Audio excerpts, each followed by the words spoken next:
Boa noite, irmãos.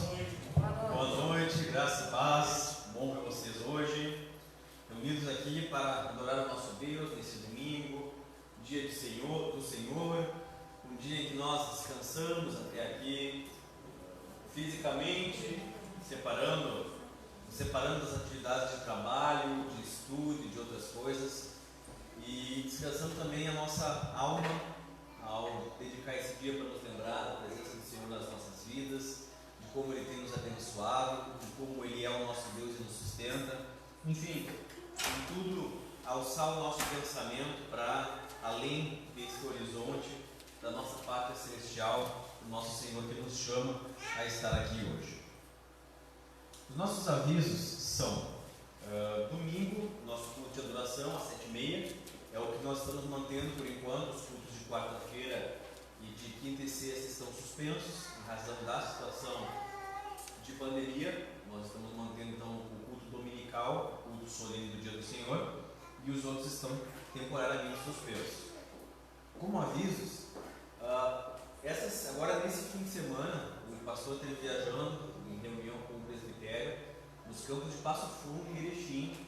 Nós vamos estar fazendo um trabalho lá também. Nós vamos estar indo nos próximos meses, até o final do ano. Passo Fundo e Erechim estão sem pastor. Então, eu, o pastor e mais uns membros outros pastores do presbitério vamos se revezar para ir lá levar a palavra e estar em comunhão com os irmãos lá, atendendo essas ovelhas lá. Provavelmente alguns do Passo Fundo e Erechim talvez não estejam nos acompanhando online, como o pastor descobriu na reunião que alguns já nos assistiam.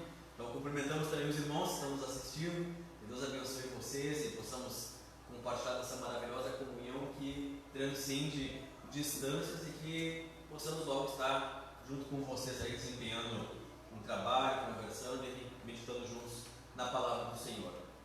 Bom, então passamos à nossa liturgia propriamente dita. Nosso convite à adoração está em 1 Pedro 1, versículos 3 a 9, e diz assim: Bendito Deus e Pai de nosso Senhor Jesus Cristo, que segundo a sua muita misericórdia nos regenerou para uma viva esperança, mediante a ressurreição de Jesus Cristo dentre os mortos, para uma herança incorruptível, sem mácula, imarcessível, reservada nos céus para vós outros, que sois guardados pelo poder de Deus, mediante a fé, para a salvação preparada para revelar-se no último tempo. Nisso exultais, embora no presente, por breve tempo, se necessário, sejais contristados por várias provações, para que, uma vez confirmado o valor da vossa fé, muito mais preciosa que o ouro perecível, mesmo apurado por fogo, redunde em louvor, glória e honra na revelação de Jesus Cristo, a quem, não havendo visto, há mais, no qual, não vendo agora, mas crendo, exultais com alegria indizível e cheia de glória, obtendo o fim da vossa fé, a salvação da vossa alma. Com promessas então tão maravilhosas, tão verdadeiras, que ligam essa realidade física que nós vemos com a realidade espiritual do plano eterno de Deus sobre as eras de salvação e redenção da sua igreja. Quando nós vemos essa conexão e entendemos que estamos inseridos nisso, só podemos realmente exultar com alegria indizível e cheia de glória. Vamos então fazer uma oração nesse momento ao nosso Senhor. Deus amado, nós te damos graças porque tu nos chamasse, cada um de nós, pelo nome, para estarmos aqui, presentes, juntos, congregados como a tua noiva. Obrigado porque tu separaste esse dia que é para o nosso benefício. Tu disseste que o Shabat é para o homem, ou seja, esse descanso, esse santo domingo, ele é para o nosso benefício. Recebemos esse benefício quando podemos descansar das nossas atividades, mas também, principalmente, porque descansamos a nossa alma, Senhor, em Ti, e entendemos que Tu és o Deus que nos deu a provisão todos os outros 6 dias, e és o Deus que também agora estás conosco e não nos abandona em nenhum momento. Nós te damos glória, Senhor, porque reconhecemos que Tu és Senhor sobre as nossas vidas. Nós Te pedimos perdão, porque reconhecemos os nossos pecados e a nossa iniquidade está sempre diante de nós, Senhor. Sabemos que pecamos contra Ti. Portanto, só podemos nos prostrar aos Teus pés, rogando Teu perdão e sabendo também da Tua misericórdia, que nunca se afasta de nós, o sangue do Teu Filho que está sobre nós e que clama coisas superiores ao que clamava de Abel, clama em nosso benefício, clama em nossa intercessão, e nós só podemos Te ser gratos por isso e declarar, Senhor, que estamos e nos sentimos perfeitamente seguros na Tua proteção e nas Tuas maravilhosas promessas. Pedimos que conduza o nosso culto, Senhor, que seja com sinceridade, que seja com o mais íntimo, mais profundo do nosso coração. Afasta da nossa mente tudo aquilo que possa atrapalhar a nossa adoração incontida a Ti, e que tudo que proferirmos em oração e em louvores, e também o que fizermos através de ofertas e dízimos, enfim, que todos os nossos atos de adoração sejam tão somente o transbordar de corações que são gratos diante de Ti, por tudo aquilo que Tu és para nós e tudo aquilo que fizestes e fazes. Te damos graças e louvamos em nome de Jesus. Amém. Amém. Nós vamos cantar de novo aqueles dois hinos que eu vou trazer agora no terceiro culto para nós, que como eram hinos que nós nunca tínhamos cantado, para nós podermos pegar bem a melodia, bem a letra deles, aí depois nós podemos ir alternando e visitamos eles de vez em quando. Mas os nossos hinos da liturgia hoje serão o 281, Jesus Triunfante, e o 275, acho que é o próximo momento, que é Jesus que vence, ou Jesus venceu. Então vamos ter essa oportunidade de cantar esse hino ao nosso Senhor, que é mesmo vitorioso.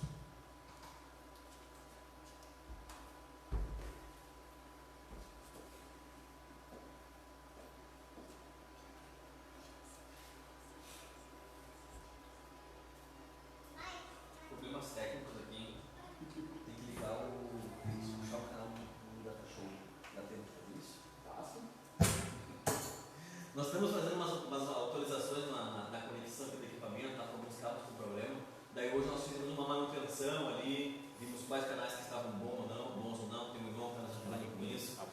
E daí nessa função não foi ligado o Data Show na caixa, para fazer a transmissão para as caixas.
nosso convite ao louvor, irmãos, está no Salmo 16, versículos 10 a 11. Vamos ler todos juntos esse? Pois não deixarás a minha alma na morte, nem permitirás que o teu santo veja a corrupção. Tu me farás ver os caminhos da vida, na tua presença há plenitude de alegria, na tua destra delícias perpetuamente. Irmãos, esse versículo que o Novo Testamento nos diz que era profético acerca daquele santo de Deus que não viu corrupção, que não permaneceu na morte, Jesus Cristo que ressuscitou. Nós entendemos também que em Cristo, por causa de Cristo, esse versículo alcança e beneficia todos nós.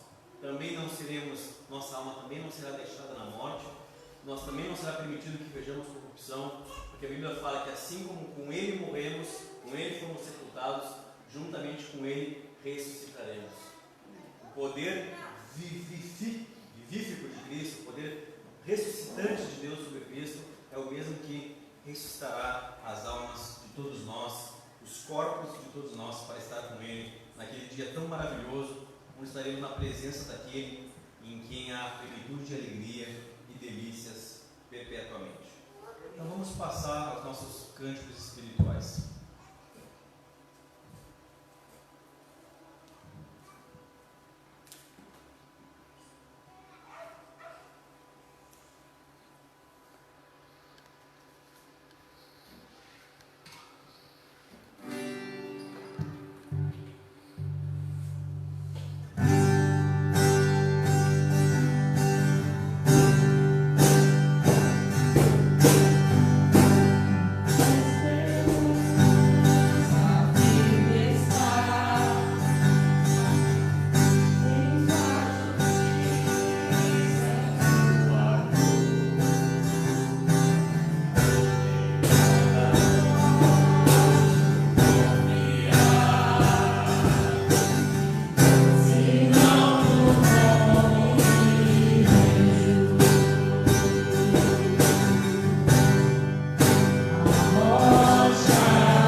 Senhor Deus eterno, louvado e bendito seja o teu nome, hoje e por todos os séculos. Teu povo se junta, Senhor, e juntam as suas vozes, com os louvores que são tributados a Ti em todos os lugares, para Te bendizer, para Te glorificar, para magnificar o Teu nome, para falar dos Teus feitos, para falar quem Tu és. Muito obrigado, Senhor, porque temos essa liberdade de, através dos cânticos, da melodia, falar de Ti, Senhor, proclamar o Teu nome, dizer o quanto Tu és bendito, o quanto Tu és adorável, o quanto Tu és amado por nós. Ó Senhor, que a nossa mente, o nosso coração esteja continuamente em louvor só Tu és Deus. Só Tu é o Senhor de nossas vidas. Só Tu, Senhor, nos comprou com o Teu sangue. Só Tu morreu para nos remir. E só Tu ressuscitou, Senhor, para que pudéssemos um dia também ser ressuscitados pelo Teu poder.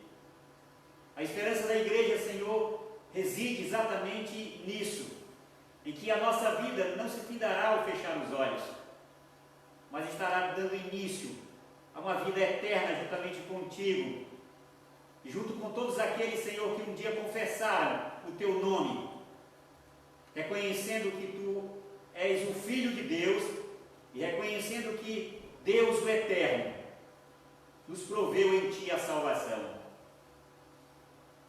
Receba, portanto, Senhor, o louvor do Teu povo. Receba essa adoração que ora Te prestamos, pois o fazemos, Senhor, com o coração contrito, com o coração disposto a obedecer e a viver, Senhor, de conformidade com a Tua vontade. Abençoa o Teu povo, Senhor, e abençoados seremos. Fortalece-nos, Senhor, e fortes seremos. Guarda-nos, Senhor, e estaremos isolados e protegidos por aquele que é a nossa rocha, por aquele que nos sustenta em todas as circunstâncias. Guarda o Teu povo amado, querido, Senhor, e onde quer que agora o Teu povo esteja se levantando para o louvor da Tua glória, Tu receba, Senhor, como manifestação do nosso reconhecimento de que só Tu és Deus. Em nome do Teu Filho amado, nós Te oramos, adoramos e louvamos. Amém. Amém.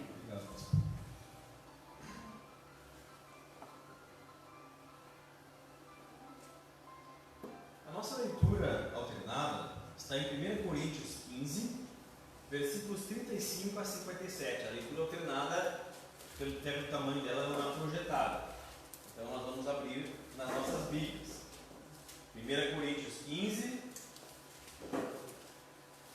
versículos 35 a 57.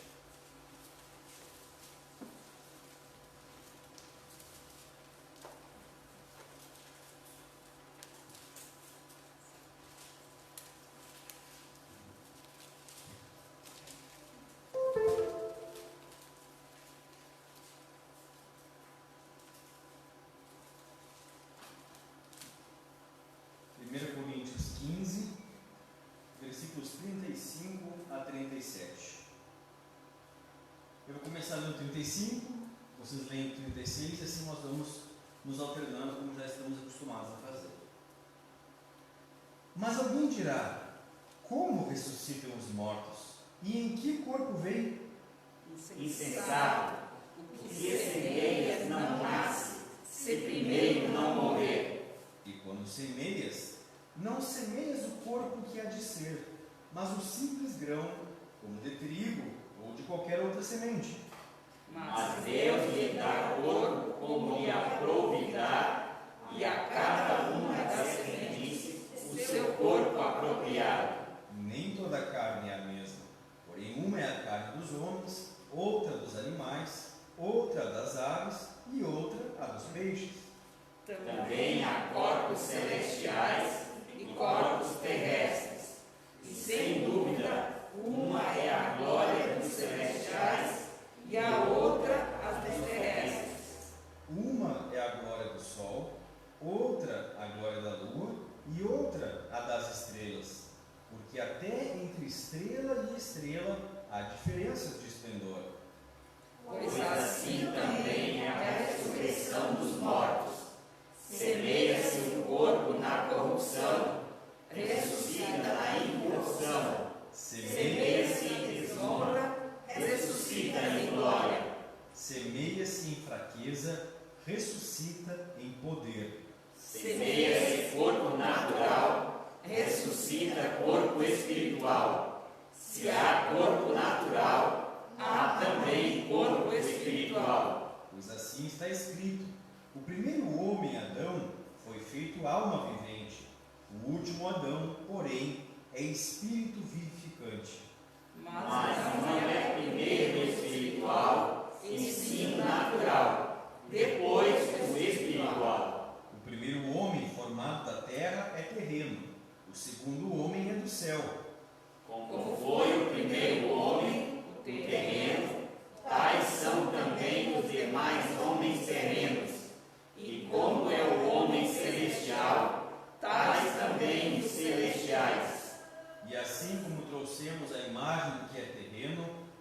devemos trazer também a imagem do celestial.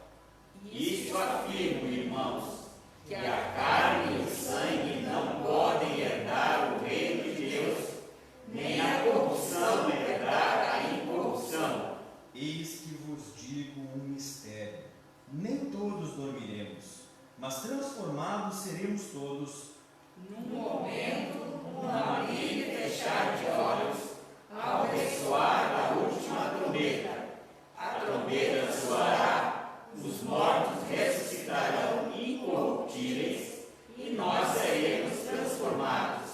Porque é necessário que este corpo corruptível se revista da incorruptibilidade, e que o corpo mortal se revista da imortalidade. E quando esse corpo corruptível se revestir da incorruptibilidade, e o que é mortal se revestir da imortalidade, então se cumprirá a palavra que está escrita: tragada foi a morte pela vitória. Onde está, ó morte, a tua vitória? Onde está, ó morte, o teu aguilhão? O aguilhão da morte é o pecado, e a força do pecado é a lei. Todos. Graças a Deus que nos dá a vitória por intermédio de nosso Senhor Jesus Cristo. Nesse texto tão belo, Paulo aqui, o Espírito Santo, na verdade, através de Paulo, tratando sobre uma questão que Jesus também tratou com os saduceus, como o pastor vai nos falar daqui a pouco, que é sobre como se dá essa tal ressurreição. Porque podem surgir questões. Surgiu questões entre os saduceus, como nós vamos ver daqui a pouco. Surgiu questões entre a igreja de Corinto. Como é possível que aconteça a ressurreição? Como se dá? Em que corpo que vai vir essa ressurreição?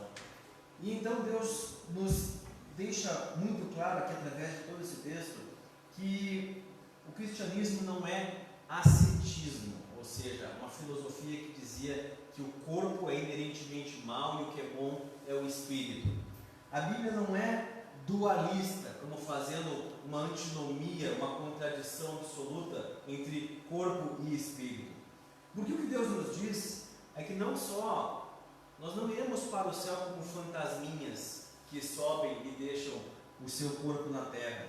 A verdade é que este corpo não será aniquilado, mas ele será revestido da incorruptibilidade. 4 vezes é usado esse verbo de revestir. É comparado esse corpo que nós temos com uma semente, que ela é plantada na terra, ela morre e ela brota uma árvore. Mas assim, há uma continuidade entre a semente e o processo de árvore. A semente não deixa simplesmente de existir, se aniquila e de repente surge uma outra árvore ali por algo de uma forma descontínua. Não, há uma continuidade. Aquela mesma semente desabrota e vira uma árvore, vira uma flor, como de trigo ou de qualquer outra semente, como diz aqui na Escritura. Da mesma forma, irmãos, esse corpo natural será semeado para, morrendo, então florescer pela glória do poder de Deus, ser revestido de incorruptibilidade e florescer em um corpo espiritual. Não um fantasma, mas um corpo espiritual. Nosso Cristo, depois da sua ressurreição, ele tinha corpo. Os discípulos puderam tocar nele. Eles tocaram, eles viram as feridas. Da mesma forma, irmãos, nós teremos um corpo glorioso. Não esse corpo como temos agora, com as fraquezas, com tantas limitações, mas um corpo glorioso, feito pelo nosso Deus, lavado pelo sangue de Cristo. Verdadeiramente uma visão de muita esperança para todos nós, principalmente em momentos em que vidas são ceifadas frequentemente pelo vírus que nós estamos vendo nos assolar. De qualquer forma, nós todos podemos com confiança olhar no olho, olhar na cara do nosso maior inimigo, a morte, e dizer: onde está, ó morte, a tua vitória? Onde está, ó morte, o teu aguilhão? Porque foi tragada a morte pela vitória de Cristo. Vamos então cantar o hino 275, Cristo venceu. E nesse momento vamos ter a oportunidade de adorar a Deus através da entrega de dízimos e de ofertas.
Nosso convite à edificação está também em 1 Coríntios 15, logo antes do texto que lemos, e assim diz: se Cristo não ressuscitou, é vã a vossa fé, e ainda permaneceis nos vossos pecados.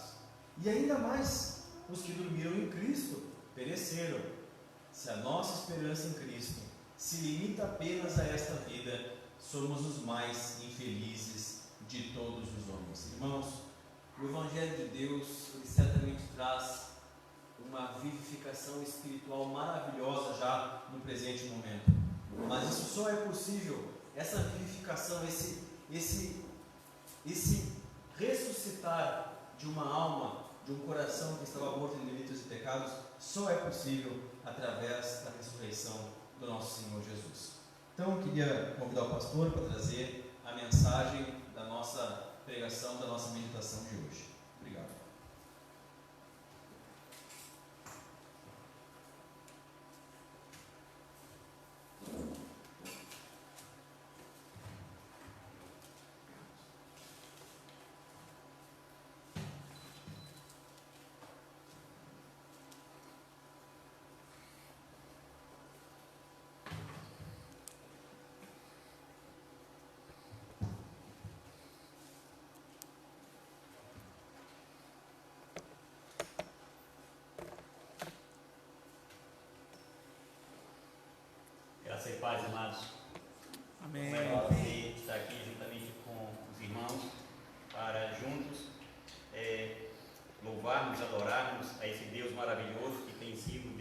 presente, que nos tem conduzido de vitória em vitória.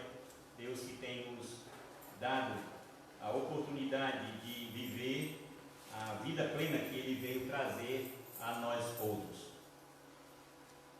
Queremos nos alegrar juntamente com vocês aqui presentes, com os irmãos que, por causa do isolamento, não podem estar conosco, e aqueles outros que estão tão distantes, não é?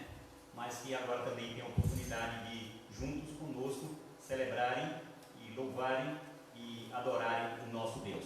Quero convidá-los a abrirem as suas Bíblias no Evangelho de Lucas, dando continuidade assim os nossos sermões dominicais, hoje no capítulo 20, os versos 27.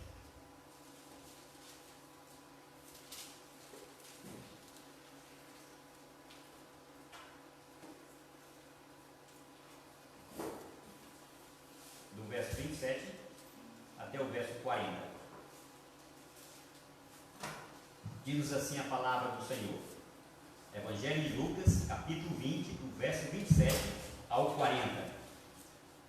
Chegando alguns dos saduceus, homens que dizem não haver ressurreição, perguntaram-lhe: Mestre, Moisés nos deixou escrito que se morrer o irmão de alguém, sendo aquele casado e não tendo deixado filhos, seu irmão deve casar com a viúva e suscitar descendência ao falecido. Ora, havia 7 irmãos. O primeiro casou e morreu sem filhos. O segundo e o terceiro também desposaram a viúva igualmente. Os 7 não tiveram filhos e morreram. Por fim morreu também a mulher. Esta mulher, pois, no dia da ressurreição, de qual deles será a esposa?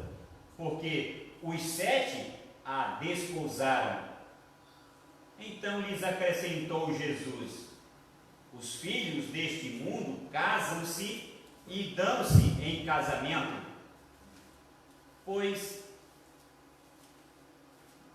mas os que são havidos por dignos de alcançar a vida vindoura e a ressurreição dentre os mortos, não casam, nem se dão em casamento, pois não podem mais morrer, porque são iguais aos anjos e são filhos de Deus, sendo filhos da ressurreição. E que os mortos hão de ressuscitar. Moisés o indicou no trecho referente à sarça, quando chama ao Senhor o Deus de Abraão, o Deus de Isaque e o Deus de Jacó. Ora, Deus não é Deus de mortos, e sim de vivos, porque para Ele todos vivem. Então disseram alguns dos escribas: Mestre, respondeste bem. Dali por diante não ousaram mais interrogá-lo. Pai, muito obrigado pela tua palavra, como ela enriquece o nosso conhecimento e nos concede a sabedoria desse Deus maravilhoso que és tu. Como tu te revelas, Senhor, e o teu Espírito nos dá essa percepção, essa compreensão daquilo que os profetas e o teu Filho amado Jesus Cristo e os discípulos ensinaram às suas gerações e para nós outros também dessa geração. Dá-nos ouvidos para ouvir, dá-nos olhos para enxergar, dá-nos coração disposto, Senhor, a obedecer, em nome do Senhor Jesus Cristo. Amém. Amém. Bom, amados, eu quero meditar com vocês nesta oportunidade sobre o tema os saduceus e a realidade da ressurreição. Sem entrar na grande discussão sobre a origem e significado da palavra saduceu, no grego sadukaiou, acompanho a linha histórica de Flávio Joséfo, que menciona existir, na época de Jonatas Macabeus, 3 escolas de pensamentos: os fariseus, os saduceus e os essênios. E ele identifica os saduceus como os membros da aristocracia do antigo Senado ou Sinédrio de Israel, o qual teve início anterior à revolta dos Macabeus e perdurou através do período dos Asmoneu, e que deixou de existir com a extinção da aristocracia no ano 70 depois de Cristo, com a destruição de Jerusalém e praticamente da nação de Israel. Hoje em dia, esses saduceus, eles são mais conhecidos como aqueles opositores do Partido Popular, que era o Partido dos Fariseus, de quem eles se diferenciam tanto por questões políticas como também por questões doutrinárias. E neste quesito doutrinário, por exemplo, eles negavam que a lei oral, a lei falada, fosse a revelação de Deus aos israelitas, e criam que somente a lei escrita era obrigatória para a nação como autoridade divina. Eles negavam as seguintes doutrinas: ressurreição do corpo, daí o questionamento, a indagação feita ao Senhor Jesus, porque eles não acreditavam em ressurreição.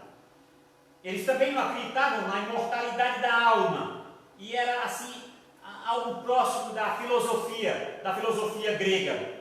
Não acreditavam também na existência de espíritos e anjos, e também não acreditavam na predestinação divina. Eles afirmavam o livre-arbítrio, eles nunca seriam presbiterianos. O certo é que nos evangelhos e no livro de Atos, essa casta já não é muito mencionada, já não se fala muito sobre os saduceus naquele período.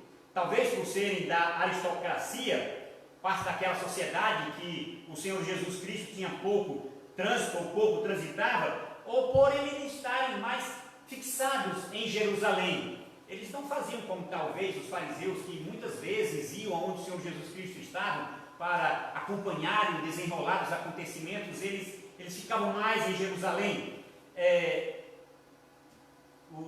Enquanto que quando a gente lê os evangelhos, a gente vê Jesus mais desenvolvendo o seu ministério na Galileia do que em Jerusalém. Mas esse é o momento em que Jesus está em Jerusalém. Daí os saduceus se levantam, tá certo? Jesus estava falando, estava ensinando, e eles já sabiam dessa posição doutrinária do Senhor Jesus Cristo de ressurreição e vão exatamente para questioná-lo. A ressurreição, amados, é um tema sempre controverso fora do meio cristão e completamente distorcido daquilo que é a esperança maior dos cristãos. Os pagãos, eles não tinham nenhuma esperança na ressurreição do ser humano. Já os gregos, o Lucas até começou a levantar a bola aqui falando sobre isso, né? Eles consideravam o corpo como matéria má, enquanto a sua filosofia ensinava sobre a imortalidade da alma. Assim, para aquela, isto é, o corpo, a matéria, não havia esperança, não havia esperança. A teologia liberal, e essa teologia, ela graça também os meios evangélicos no mundo inteiro, né? Está no mundo inteiro contemporâneo, nega a infalibilidade da Escritura e reduz em sua versão uma visão moderna da imortalidade da alma a um eu do homem que continua a existir em um corpo imaterial, como o Lucas também mencionou, um fantasma, né? Um fantasma, seria mais ou menos isso. O corpo, ele é mau, ele se decompõe, mas o espírito se torna vagando por aí. É por isso que muitas pessoas têm medo de almas do outro mundo, né? De verem esses espíritos, por causa desse tipo de filosofia liberal, como também ainda da filosofia grega, que é um resquício na teologia liberal. Mas quando você volta os olhos para a Escritura, quando nós nos voltamos para a Escritura, para a Bíblia Sagrada, ela afirma que a ressurreição se dá por um ato poderoso do Criador e é realizada essencialmente através de agentes por Deus constituídos, profetas, apóstolos e, muito particularmente, a Jesus Cristo, o seu Filho unigênito. No Evangelho escrito por João, ele faz alusão a Jesus Cristo, afirmando ser ele, Jesus Cristo, a ressurreição. Está lá no capítulo 11, no verso 25. E Paulo menciona que Jesus trouxe vida e imortalidade à luz. Está lá em 1 Timóteo 1,10. Bem como o Novo Testamento apresenta a glória da ressurreição de Jesus, que garante a todos os seus que haverão de ser, sim, ressuscitados.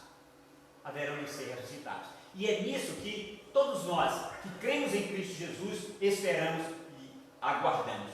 Sabemos que o final da nossa existência não é quando fechamos o mundo, fechamos os olhos para esse mundo. Não é ali que terminam todas as coisas, porque ressuscitados seremos.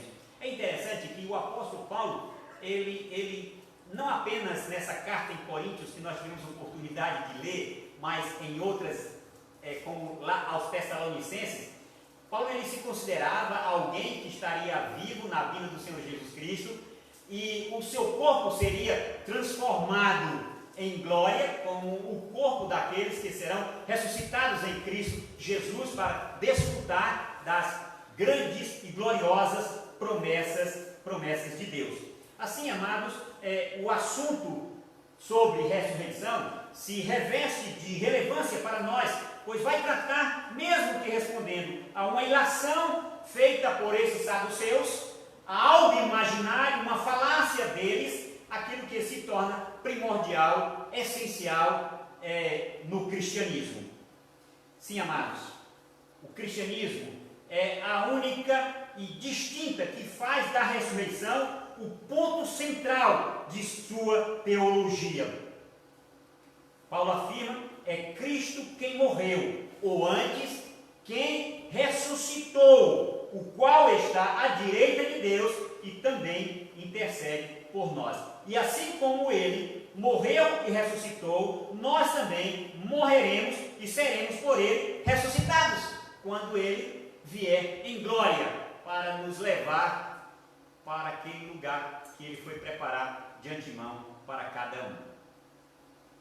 Jesus está em Jerusalém, como eu disse, território dos saduceus, e de certa forma eles agora se sentem ameaçados pelo ensino, pela didascalia do Senhor Jesus Cristo, bem como dos atos praticados por ele, como por exemplo o da purificação do templo, que nós falamos há uns 2 ou 3 sermões anteriores, realizada por Cristo Jesus, quando com um azorrague na mão expulsa os vendilhões do templo e diz que aquela casa é a casa de oração, é a casa do seu pai e não um lugar de comércio, e principalmente daquele tipo de comércio que era praticado. Diz o verso 27, chegando alguns dos saduceus, homens que dizem não haver ressurreição. Este é o X da questão. Alguns líderes com conceitos assim não entendem aquilo que foi a causa maior da luta dos discípulos que deram as suas vidas, morreram, lutaram em afirmar que Jesus Cristo ressuscitou e que a ressurreição haveria de ser consumada por ele. Então, esses líderes que tinham esse conceito de que não havia ressurreição, mixigenando com a filosofia grega, buscavam tirar da vida da igreja a esperança que os mantinha sempre firmes na luta. Se a igreja suportou todas as perseguições, é porque eles acreditaram que haveriam sim de, em morrendo, serem ressuscitados. E não era apenas porque Jesus Cristo já havia ensinado, porque eles entendiam que aquilo que Jesus estava ensinando fazia parte do que Deus já havia feito anteriormente, lá no Antigo Testamento. Porque a ressurreição não surgiu com Cristo Jesus. e a ressurreição serão sempre fatos centrais do cristianismo. E Cristo sozinho é suficiente, pois a vida é ressurreição. E ressurreição tem o poder da vida plena, vida eterna, que Ele dará a cada um de nós. Outros tantos em nossos dias, em diversas denominações, fazem a mesma coisa, reinventam um evangelho, criando lugares fantasiosos, ou criando um estado a ser experimentado, ou um auxílio místico que auxiliará em alcançarem algo que seja sublime, algo que venha por vir. E no verso 28 diz: perguntaram-me esses alguns saduceus que não criam na ressurreição: mestre, Moisés, olha quem é que eles vão invocar, tá certo? Eles não dão um nó em pingo d'água, tá certo? Nem dão um murro em ponta de faca, não. Moisés nos deixou escrito que se morrer o irmão de alguém, sendo aquele casado e não deixando filhos, seu irmão deve casar-se com a viúva e suscitar descendência ao falecido. 29, havia 7 irmãos, e eles vão contar uma historiazinha, não é? Vão contar uma historiazinha para o Senhor Jesus Cristo, que vai até o verso 33, que é a pergunta, né? Bem, a mulher também morreu, e nesse dia da ressurreição, qual desses, o primeiro, o segundo, o terceiro, o quarto ou o sétimo será de fato o esposo da mulher que morreu? Qual desses? Esses interrogatórios incansáveis dos membros do Sinédrio revelam quanto estavam empenhados em condenar, em calar e até mesmo matar a Jesus Cristo. A indagação é pertinente ao que somente eles criam ou não criam. Usam da mesma lisonja daquele jovem rico e dos fariseus ao aproximarem-se para inquirir Jesus, saudando-o com o mestre, como um professor, como um rabi. Mas imediatamente eles revelam seu interior ao buscar ridicularizar o ensino de Jesus sobre a ressurreição e usam algo tão especial quanto o casamento para o seu deboche. Hipoteticamente, eles citam essa historinha dos 7 irmãos, e para cumprirem o levirato, casam-se com a mesma mulher, um após outro, e falecem, e a mulher também falece, e agora na ressurreição, de quem é que será ela marido, ou de quem será ela esposo, né? Esposa. Lá em Deuteronômio 25, 5 a 6, diz assim: se irmãos morarem juntos, e um deles morrer sem filhos, então a mulher do que morreu não se casará com outro estranho fora da família. Seu cunhado a tomará e a receberá como mulher, e exercerá para com ela a obrigação de cunhado. O primogênito que ela lhe der será sucessor do nome do irmão falecido, para que o nome deste não se apague em Israel. Essa era a parte escrita que eles estavam dizendo, tá certo? Que eles estavam invocando naquele momento que Moisés havia escrito, que Moisés havia deixado escrito para eles. Era exatamente essa citação que eles estão levando à presença do Senhor Jesus Cristo. E parece-nos que naqueles dias do Senhor Jesus Cristo, esse costume já havia caído em desuso. Assim nós podemos considerar a pergunta não que fosse de interesse da multidão, mas de forma particular e acadêmica exclusiva daquele grupo de participantes do Sinédrio, dos saduceus. E o verso 34 a 36, Jesus responde-lhes, acrescenta Jesus: os filhos deste mundo casam-se e dão-se em casamento, mas os que são havidos por dignos de alcançar a era vindoura e a ressurreição dentre os mortos não casam, nem se dão em casamento, pois não podem mais morrer, para que um morra, né, e o outro suceda ao primeiro, tá certo? E aí morra pois não podem mais morrer, porque são iguais aos anjos, são filhos de Deus, sendo filhos da ressurreição. A apesar de aparentemente não é, serem conhecedores da Escritura, porque eles estão citando aquilo que Moisés, eles fazem questão de invocar aquilo que estava escrito, né, ipsiliter, para poder fazer as suas contestações.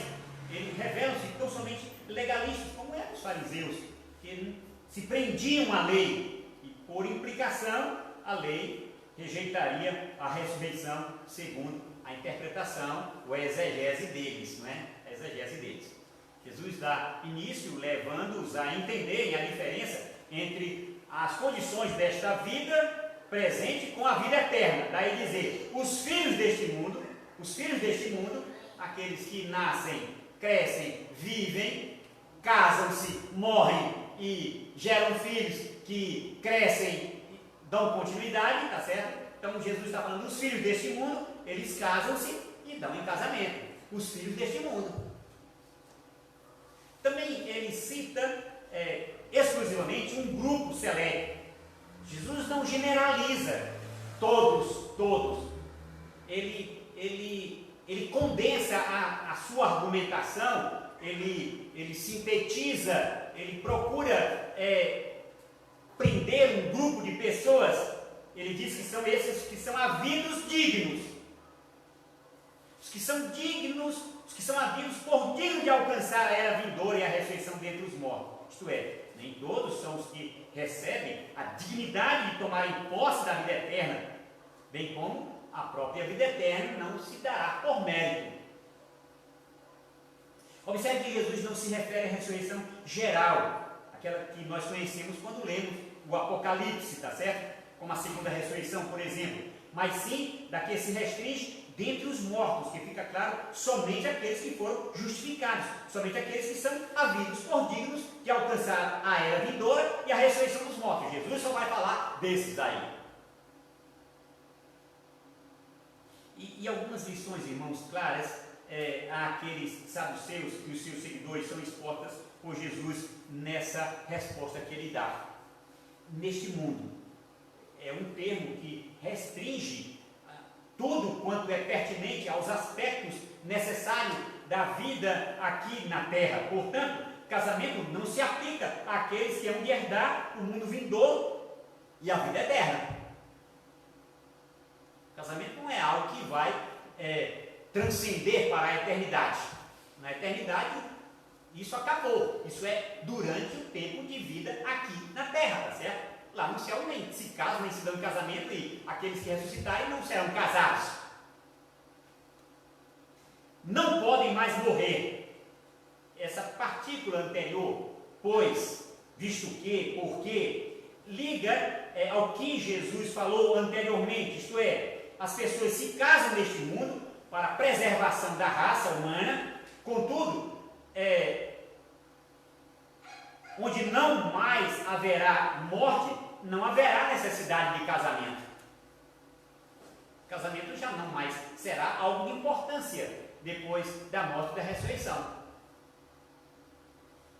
Assim como também a própria familiaridade. Pai, mãe, filhos, irmãos. A qualidade da vida a ser alcançada na era vindoura será de tal magnitude que a morte não poderá jamais tocar a qualquer um que será feito digno de alcançar. Não podem mais morrer. A morte já não pode mais tocar estes, enquanto que os que estão nesse mundo, sim.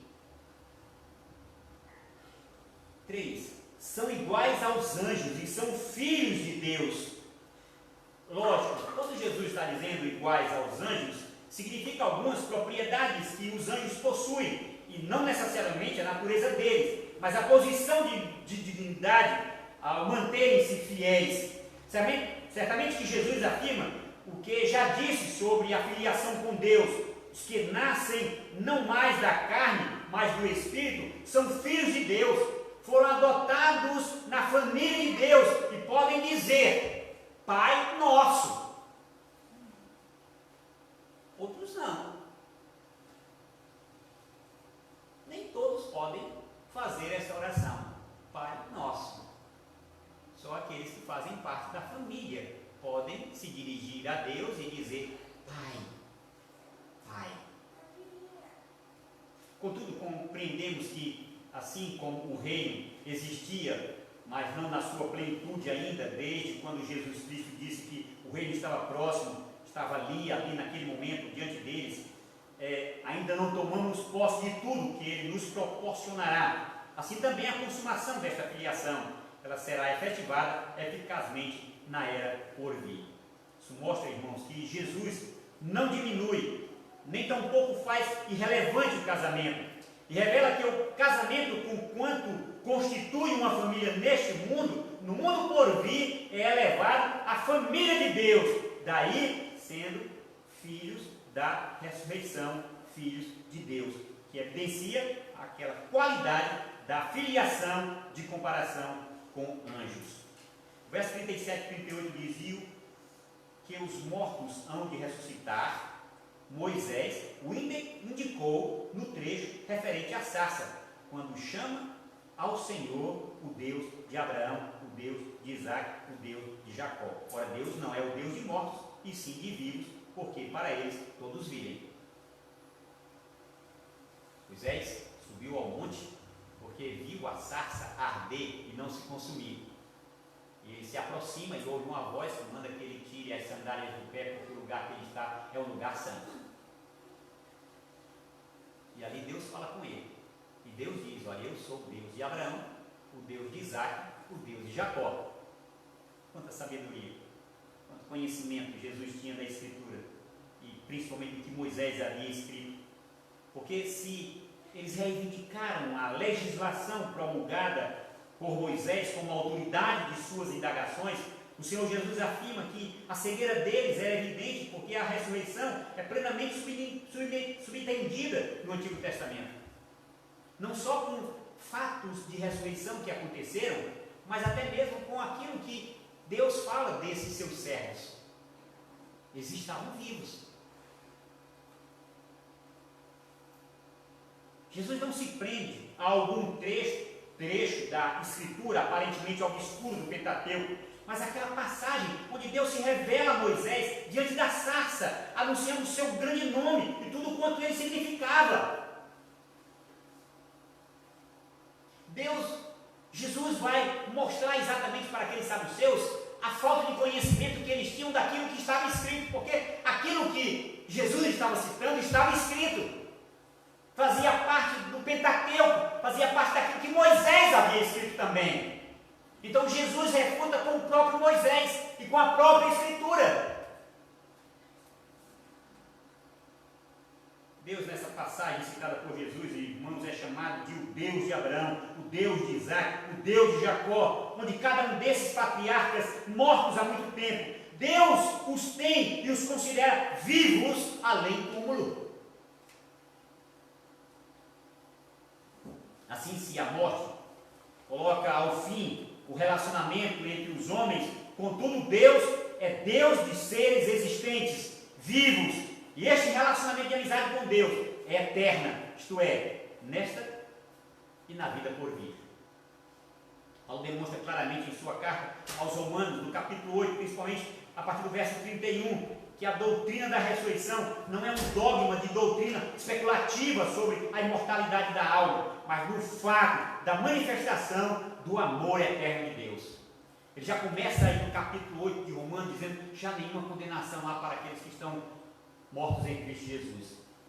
E ele diz que nem morte, nem vida, nem principado, nem potestade, nem poder, nem altura, nem profundidade, nem coisa do presente, nem coisa do porvir, nada mais pode nos separar. Pode nos separar de tal forma que estaremos mortos e não vivos em Cristo. Sim, amados, nada, absolutamente nada pode nos separar de Deus, do seu eterno amor, porque para Ele, sim, para Deus, afirma o Senhor Jesus, todos vivem. Todos vivem. Para nós os vivos, os que morrem estão mortos, mas para Deus não.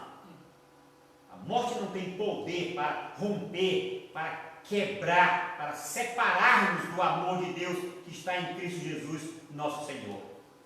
Finalizando os versos 39 e 40, então disseram alguns dos escribas eram os doutores dos fariseus: Mestre, respondestes bem. Dali por diante, não ousaram mais interrogá-lo. Que conclusão extraordinária, né? A de Jesus. Coloca um ponto final da indagação dos saduceus e provoca nos escribas, os doutores dos fariseus, o elogio de que respondera bem, isto é, de forma a não deixar mais nenhum espaço para qualquer reclamação por parte dos saduceus. Foi uma resposta correta, foi uma resposta completa, foi uma resposta excelente, nobre, altamente recomendável, o que produz alegria aos que veem os saduceus tão confusos que não ousavam mais interrogar o Senhor Jesus. Concluindo, irmãos, a nossa meditação desta noite, o mundo levantará sempre os seus doutores, pseudos conhecedores da Escritura, os neo-saduceus, que procurarão confundir os eleitos com as suas doutrinas desprovidas, esvaziadas do Evangelho genuíno. A Escritura toda, e Jesus nos convida a dela buscar o conhecimento, a sabedoria, que fará sempre todos os opositores de Jesus Cristo e da sua palavra silenciarem, se calarem. Pois contra a verdade não há argumentos, não permanecem falácias, não há sustentação de ilações. Algumas coisas nós podemos considerar e aplicar. Cautela. Ouçam mais, à luz da Escritura, comparem o que falam e o que a Bíblia diz. Desconfiem sempre da sutileza, das falácias, pois muitas vezes citarão a Bíblia para fundamentarem os seus pensamentos rebeldes. Eles não ousaram, tá certo? Não deixaram de ser ousados, de citar a Bíblia para o Senhor Jesus Cristo, de citar o que Moisés havia falado. Então, quanto mais a nós outros também. Por isso, tenham cautela, ouçam, mas tenham sempre a luz da Escritura, para compararem aquilo que estão falando com aquilo que está de fato dito pelo Espírito de Deus. A igreja primitiva e tantos outros dos séculos passados, amados, deram as suas vidas para defender um Evangelho genuíno, onde a ressurreição é o ponto central. Jesus morreu para não morrermos eternamente. Ele ressuscitou para que possamos usufruir da vida eterna no seu reino. Isto é ponto pacífico, indiscutível, inegociável. Jesus ressuscitou e nós ressuscitaremos com ele. 3. Nós somos filhos da ressurreição. Desde o Gênesis ao Apocalipse, ouviremos Deus anunciar que é Deus dos vivos. Somos vivificados em Cristo, que está vivo, pois a morte não o aprisionou. 4. Não deixe de anunciar que Jesus ressuscitou. E que se não houver ressuscitado, como disse o Lucas na leitura em Coríntios, será vã a nossa fé, será vã a nossa pregação, será vã a nossa vida. Ele nos vivificará e destruirá a morte definitivamente. Que o Senhor nos leve a olhar para aquilo que o Senhor Jesus Cristo fala e entender que ressurreição é Ele próprio. Eu sou a ressurreição. Ele disse para as irmãs Marta e Maria: eu sou a ressurreição. Credes em Deus, credes também em mim. Pai, muito obrigado, porque o plano salvífico continuaria apesar da morte, devido ao pecado que entrou no mundo. Desde a eternidade, tu determinou que isso aconteceria. E era nisso que os pais esperavam. Foi assim que Abraão procedeu quando levou o seu filho para sacrificá-lo, porque ele acreditava que Deus o ressuscitaria devido às promessas que havia feito acerca daquele rapaz. A tua igreja, Senhor, vive em alegria, mesmo em meio ao sofrimento, às perseguições, ao martírio, e a tudo que têm enfrentado durante o decorrer do tempo, porque nunca deixaram de acreditar que mesmo após a morte serão ressuscitados para uma nova vida, uma vida eterna com Cristo Jesus. Não nos deixe, Senhor, ser enganados pelas falácias,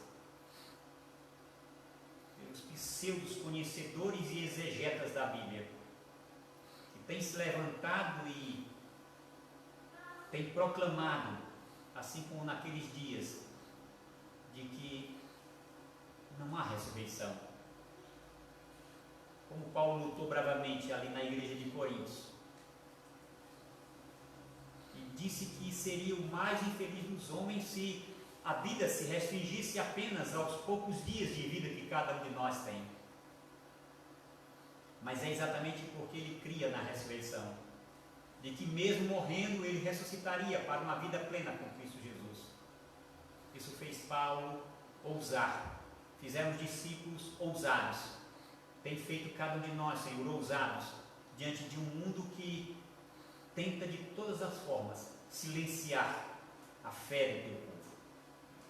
Que nesses dias, Senhor, aonde mais uma vez Satanás se levanta para tentar impedir a igreja de marchar avassaladoramente sobre o reino da potestade e arrancar de lá aqueles que ele mantém algemados e cativos pela pregação do Evangelho que afirma que haveremos de ressuscitar. Dá-nos também, Senhor, a nós outros, Igreja do Senhor Jesus Cristo nesse século XXI, a mesma coragem, a mesma intrepidez, o mesmo não silenciar e calar, e que possamos dizer isso, Senhor, à nossa família, aos nossos vizinhos, aos nossos amigos, aos nossos inimigos, aos nossos colegas de trabalho, aos nossos colegas em qualquer que seja o lugar onde estejamos frequentando. Usa-nos, Senhor, como anunciadores e proclamadores do Evangelho do Senhor Jesus Cristo. Nós te oramos agradecidos no seu nome, hoje e para sempre. Amém.